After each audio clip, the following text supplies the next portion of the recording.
মির্জা আব্বাস ঢাকার রাজনীতির এক প্রভাবশালী নাম। ক্ষমতা, অর্থবিত্ত আর লোকবলে তিনি যেন এক মহিরুহু।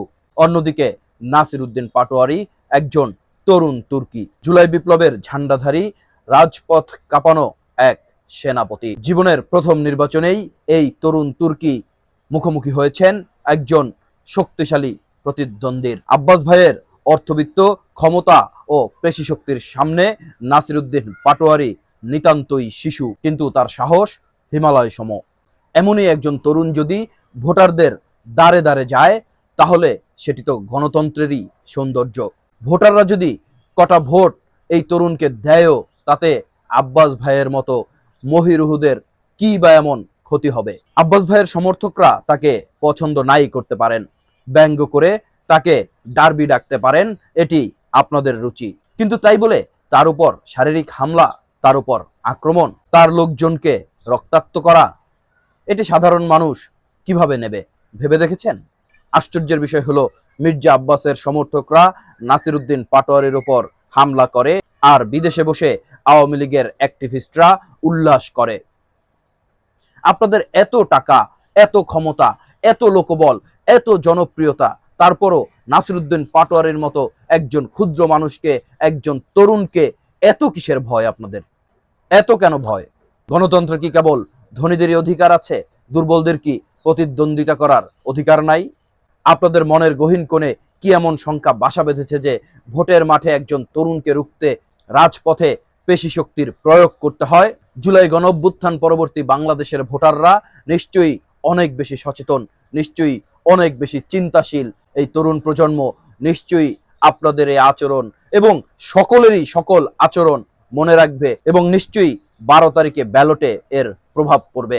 হয়তো আব্বাস ভাইয়েরা ক্ষমতায় যাবেন, হয়তো মির্জা আব্বাসের দল বিএনপি ক্ষমতায় যাবে, সরকার গঠন করবে, কিন্তু তারা এখনো পর্যন্ত সেই আওয়ামী ফ্যাসিবাদের মহারানী শেখ হাসিনার চেয়ে শক্তিশালী হয়ে ওঠে নাই।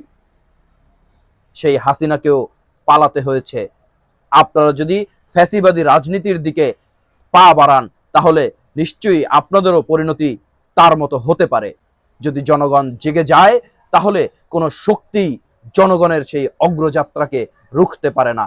এটি সকলেরই মনে রাখা উচিত। ঢাকা 18 আসনে আরিফুল ইসলাম আদিবের উপরে হামলা, নড়িয়ায় 11 দলীয় জোট প্রার্থীর উপরে হামলা, 8 আসনে নাসির উদ্দিন পাটোয়ারির উপরে হামলা, সারা দেশে আরেকটি দলের নারী কর্মীদেরকে হামলা করা হচ্ছে, ব্যাশিং করা হচ্ছে, ছায়া খুলে ফেলে দেওয়ার কথা বলা হচ্ছে, হিজাব টেনে খুলে ফেলা হচ্ছে। এগুলো তো কোনো শুভ লক্ষণ নয়। এতে কি আপনাদের ভোট বাড়ছে? প্রিয় দেশবাসী, আপনারা এই নির্বাচনে কাকে ভোট দেবেন? কেমন প্রার্থীকে আপনাদের ভোট দিয়ে নির্বাচিত করা উচিত? এই সমস্ত কথা আগের ভিডিওগুলোতে বলে গিয়েছি, সময় পেলে দেখে নেবেন। এবার আরেকটি বিষয় আপনাদেরকে ধরিয়ে দিতে চাই, যেটি নিশ্চয়ই আপনাদের চিন্তার খোরাক যোগাবে, এবং আপনি কেমন প্রার্থী পছন্দ করবেন, আপনি আপনার এলাকায় কাকে ভোট দিয়ে নির্বাচিত করবেন, সেই সিদ্ধান্ত নিতে আপনাকে হেল্প করতে পারে। ভালো করে খেয়াল করুন, আপনার চারপাশে, আপনার বাড়িতে, আপনার মহল্লায়, আপনার এলাকায়, আপনার অলিতে গলিতে কারা ভোট চাইতে আসছে, কারা কোন প্রার্থীর পক্ষের লোক, কারা কোন প্রার্থীর হয়ে প্রচারণা করছে, ভালো করে খেয়াল করুন। নিশ্চয়ই আপনার এলাকায় যারা ভোট চাচ্ছে, যারা নিজ পছন্দের প্রার্থীর পক্ষে ক্যাম্পেইন চালাচ্ছে, তারা আপনার অপরিচিত নয়।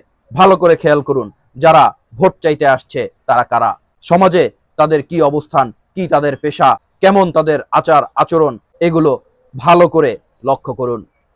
যারা ভোট চাইতে আসছে তারা কিন্তু নির্দিষ্ট ওই প্রার্থীর প্রতিনিধিত্ব করছে। প্রার্থী যতই ভালো হোক না কেন, একজন নির্বাচিত এমপির প্রতিনিধিত্ব কিন্তু তারাই করবে আপনার এলাকায়, যারা আপনাদের কাছে ভোট চাইতে আসছে।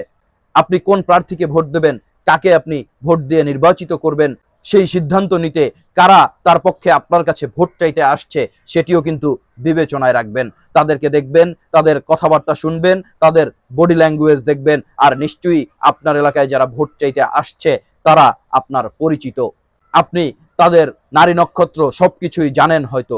খেয়াল করবেন, গণঅভ্যুত্থানের পর থেকে এখন পর্যন্ত তাদের ভূমিকা কি, সমাজে তারা কতটা ভদ্র, কতটা নম্র, কতটি সৎ, কতটা নৈতিক মানুষ, এটি অবশ্যই মাথায় রাখবেন। মনে রাখবেন, প্রার্থীর হয়ে যারা ভোট চাইতে আসছে, ওই প্রার্থী জিতে গেলে প্রার্থীর এই লোকজনগুলোই আপনাদের সমাজে থাকবে এবং ওই প্রার্থীর বা ওই নির্বাচিত জনপ্রতিনিধির প্রতিনিধিত্ব করবে। সুতরাং আপনি কাকে ভোট দিবেন সেই সিদ্ধান্ত নেওয়ার ক্ষেত্রে ওই প্রার্থীর হয়ে কারা ক্যাম্পেইন করছে, কারা প্রচার করছে, কারা আপনার কাছে ভোট চাইতে যাচ্ছে, তাদের অতীত কি, তাদের বর্তমান কি, এটিও বিবেচনায় রাখা জরুরি।